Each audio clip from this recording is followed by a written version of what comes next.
So this is how corruption works without actually breaking the law. And it's not about government money, it's actually your money, which is why we should care. I truly do not care if you voted red, blue, if you didn't vote at all, you hate them both. Everyone here pays taxes, which is why this matters to each one of you, and we need to understand what's actually going on. When it comes to the American government, this is what I call the macro control problem, because it's concentration that quietly changes behavior and influences policy from the structural power. They're not just winning these contracts and delivering work, they're now shaping how the American government defines problems when it comes to which solutions feel realistic, and that's solutions in which they have some sort of financial incentive to integrate or sell, which is fundamentally un-American and squashes innovation in general. I know we talk about the big four and everyone's like, oh, whatever, we like to make fun of them, but a healthy marketplace needs a lot of competition, not just permanent incumbents, right? That's why we have a variety of different systems for checks and balances the way that we do government here in America. And this is where we see vendor lock-in and that lack of diversity in vendors become really, really scary.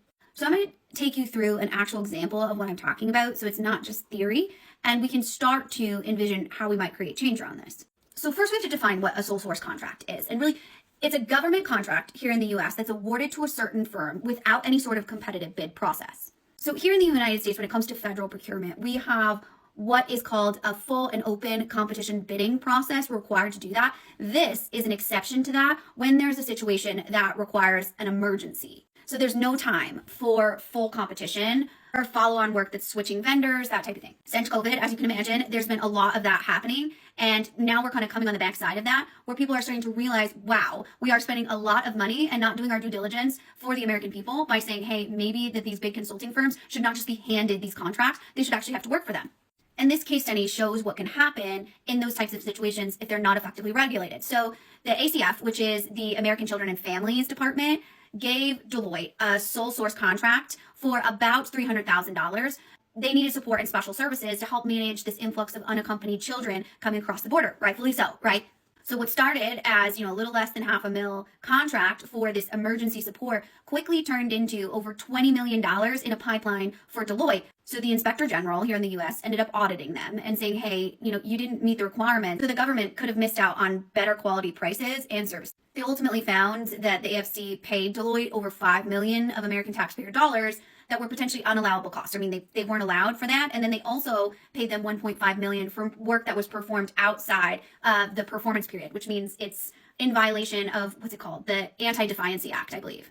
The thing I see Deloitte do all the time, they assimilate their team into the organization. So they take over roles that should just be de facto government staff, which is not legal in any way, shape, or form. They perform these functions that federal employees should be performing, and it is not legal for them to actually do these in their role. That's what keeps these engagements sticky for them. Well, you can't perform that without Richard. He's been doing that for the last 5 years. He is an extension of your team. You should have an internal team member doing those internal job functions. And this is just one example to kind of help you visualize on a micro level of what's happening with these types of contracts where there is no competition, and we've gone beyond the guardrails of what our government allows, and slowly that 300,000 turns to 20 million in just a couple of years. And in our world, this matters because when you have that level of power and that money in the government, then these advisors, right, that also sell software, that's when the market starts being less about choice and all about ecosystems, right? They own your engagement, they own your ecosystem. The systems in which you want to use are no longer your choice. And to me, that's absolutely terrifying. I don't need to sit over here on the interweb and shout corruption for us to just see the pattern right in front of us. It's not about just being an advocate in the SaaS space or being a civil servant or being, an American citizen in general.